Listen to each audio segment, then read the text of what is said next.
Hi there, this is Shukesh Bonik from Gadgets Portal, and today I am going to unbox this new Samsung Galaxy Mega 2 and also will give you a demo of the interface. Around 1.5 years ago, Samsung started this Mega series with Mega 5.8 and 6.3. This Mega 2 is basically sitting in between those two devices. You are getting 14 Indian languages support, and it's also a dual SIM phone with smart dual SIM function. I'll talk about that later on in the review. Following the trend, Samsung could have named this phone Mega 6.0 because of the 6 inches display. Now the price of this device is quite interesting actually.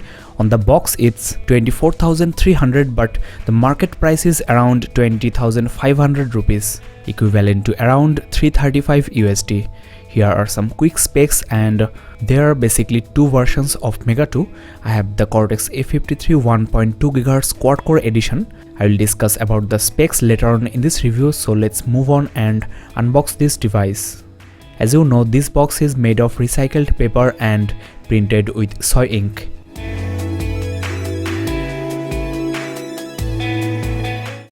There you go guys, the new Mega 2 with a huge display, and I don't think this is going to be very easy to use this device with one hand. The back is also looking nice. There is fake stitching like the Note 3, and the texture also resembles leather.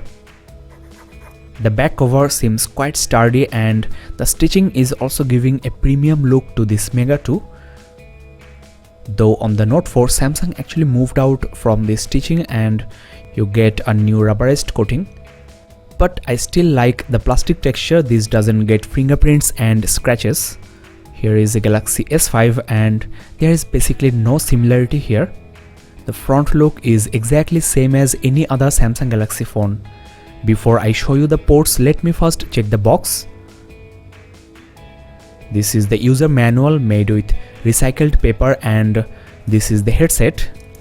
Well, I am quite disappointed here. You are getting the normal headset, not the in-ear type ones you usually get with premium Samsung phones, and though this is a mid-range device, I really expected a slightly better headset than this.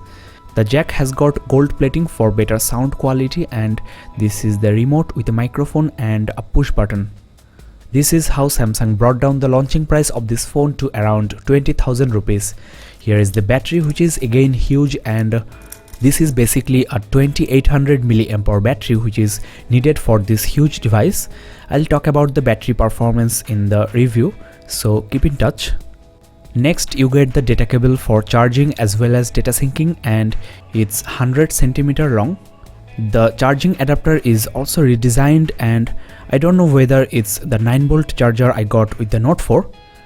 Well, it's not, it's the typical 5V charger, but the design is exactly the same as the 9V one. Well, that's all inside the box. Now let's get rid of this mess here and show you the device. Well guys, first of all I'll give you a demo of the exterior, and then I'll look into the interior, that is the software. The display is, as you know, 6 inches TFT LCD with 1280 by 720 pixels resolution at 245 ppi, which is not that bad actually for this huge device. One-handed operation is not going to be that easy, but Samsung definitely have some ideas for you, which I'll discuss about in the software part. Here is the ear speaker grill and a 2.1 megapixel front-facing camera with full HD recording. The sensors are here, and you also get an LED notification light somewhere here. It's a dual SIM phone, that's why the Duos logo, and I think Samsung should stop putting this Duos logo on its dual SIM phones. This is the push button home key along with your back and menu keys. At the back you get an 8 megapixel autofocus camera with full HD recording, and you can find some camera samples on my Facebook page facebook.com/gadgetsportal and also on my website gadgetsportal.in. You also get an LED flash, and the texture here might provide a better grip of this huge phone. It's also far better looking than the flashy ones. At the bottom you get the loudspeaker with a bump. On the left of the phone you get the power key, and on the right is the volume rocker. While holding the phone with one hand you can access the power key, but the volume rocker is not accessible. You have to use your other hand. 3.5mm headphone port is at the top along with a secondary microphone for noise cancellation, so that's good. At the bottom you get the micro USB port for charging as well as data syncing, and the primary microphone hole is just beside this. Now the bezel is quite shiny and resembles metal, but it's totally plastic and doesn't look that bad actually from a distance. The thickness of the phone is actually almost same as Note 4's. It's 8.6mm and Note 4 is 8.5mm thick. Considering the size of the phone, I can say Mega 2 looks slimmer than the Note 4. It's basically my daily driver now and I really don't mind this huge dimension. I got used to it after few days of uses, and watching movies or playing games on huge displays like this is just amazing. Under the hood you get the micro SD card slot, which is expandable up to 64GB, and this phone takes micro SIM cards, which is the standard now. Let's install the battery and show you the interface. So be with me guys. If you think my video is helpful to you, then you can also subscribe and keep in touch. The full review on this phone is on the way, so don't miss that as well.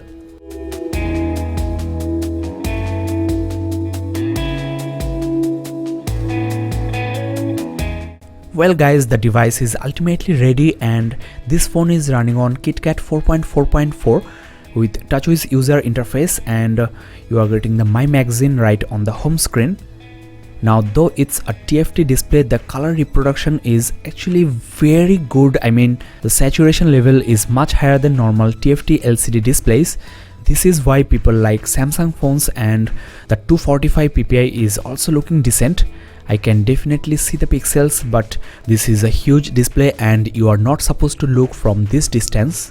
To show you the real capability of the screen, let's check some colorful wallpapers. The TouchWiz interface here is somewhat similar to Galaxy S5's. Now as you can see guys, the color reproduction of the display is amazing. The pixels are very crisp and from this distance the display is not looking low resolution at all. The huge dimension of the phone and the great color rendering are definitely going to catch people's attention. The My Magazine here is fed by Flipboard and you can also remove it from your home screen. Now this Mega 2 sports almost all the premium Samsung features. For example, you get the S Voice and also Google Now for operating this device with your voice, and you can also do web search. I think you must be familiar with these features, so let's move on. Mega 2 also features S Finder Quick Connect and automatic brightness with the help of the proximity sensor. Very few Samsung phones feature the Quick Connect at this moment, so that's great. You can also press and hold on these toggles to get to the specific settings. The toggles can be swiped and rearranged. The ultra power saving mode will turn your device into something like this, and when you have a single digit battery life on your phone, you may get few more hours of backup in this mode. Well, there is also multi-window or split view mode, which is must for a device with this display size. You can split the display into two and run two applications at once. So you can now chat while watching a video or launch two browsers to compare.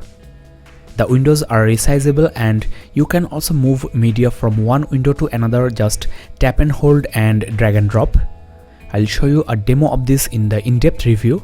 You can launch the multi-window anytime just by pressing and holding the back key.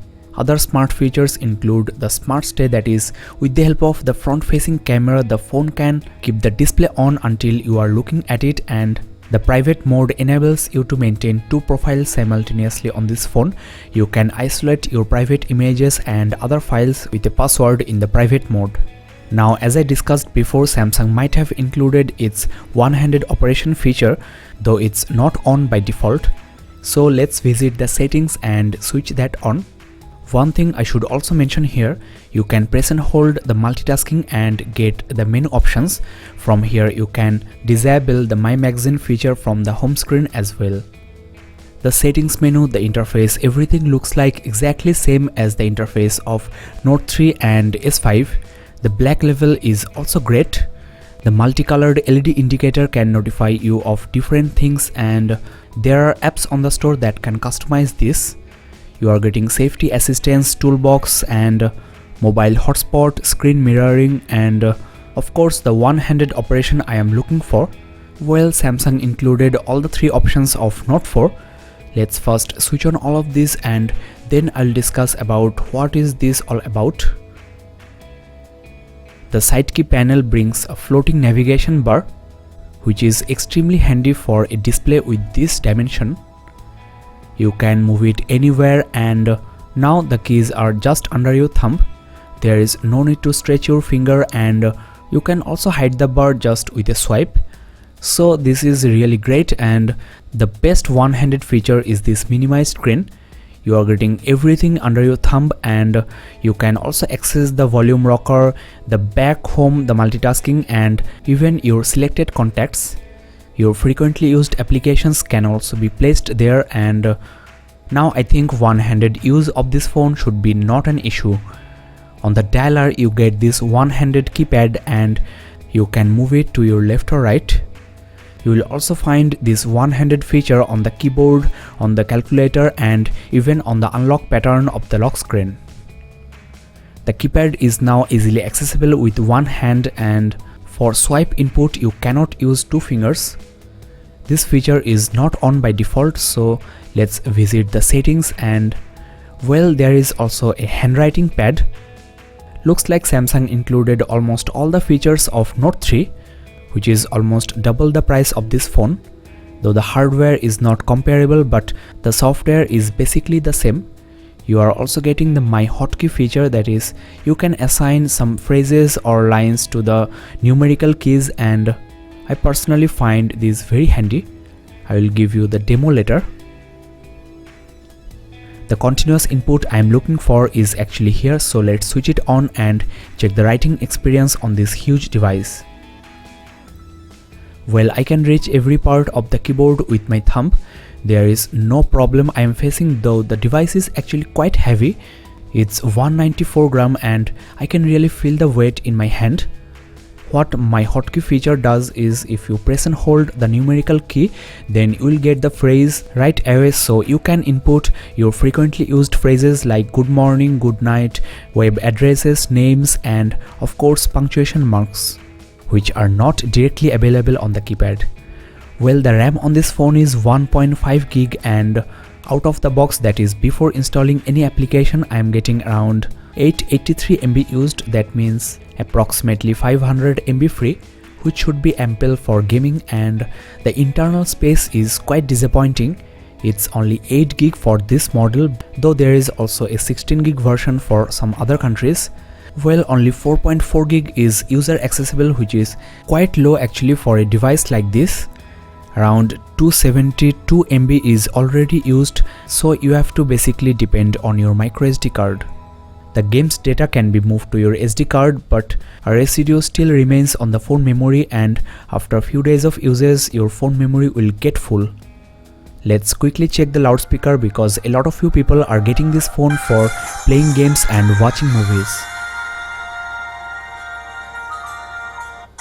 Well, the loudspeaker is loud enough for watching movies indoor, but not exceptionally loud. I will upload a gaming review on this phone and talk about the real performance of this phone.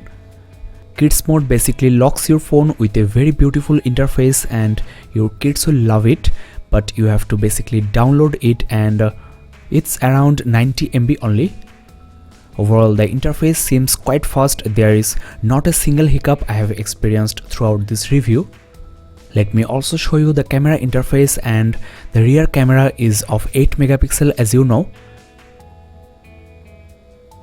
Looking at the interface, I can tell you guys, this phone has got almost all the smart camera features of the high-end Samsung phones, and the image quality also looks decent. I'll upload the camera samples into my website gadgetsportal.in. You can also download them in full size and compare them with other devices.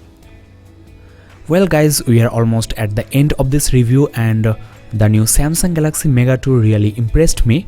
I didn't expect to see almost all the features of the premium Note 3. And the pricing of this device is, I'll say, reasonable, because the launching price of Samsung phones are always quite high, but if the phone is around 20,000 rupees at this moment, then the price will go down to around 17,000 rupees in few months. The CPU and GPU on this phone are also decent. You are getting 1.2 GHz Cortex A53 quad-core processor with Qualcomm Snapdragon 410 chipset. The GPU is Adreno 306. The only thing you should be concerned about is the display size, though for playing games or watching movies, this is the perfect size you should look for. A full in-depth review on this phone is on the way, so don't miss that. Subscribe now if you are not already subscribed, and you can check the description below for the full review and also the gaming review links. On the full review, I'll discuss about all the great features, the tips and tricks, and of course my experience with this new Samsung Galaxy Mega 2. Visit gadgetsportal.in for the written review and check facebook.com/gadgetsportal for the camera samples. As you know, I have a gaming channel as well called Gadgets Portal Play, which is at youtube.com/gadgetsportalplay, so you can also check that out. That's all for today guys, thanks for watching, and please don't forget to subscribe.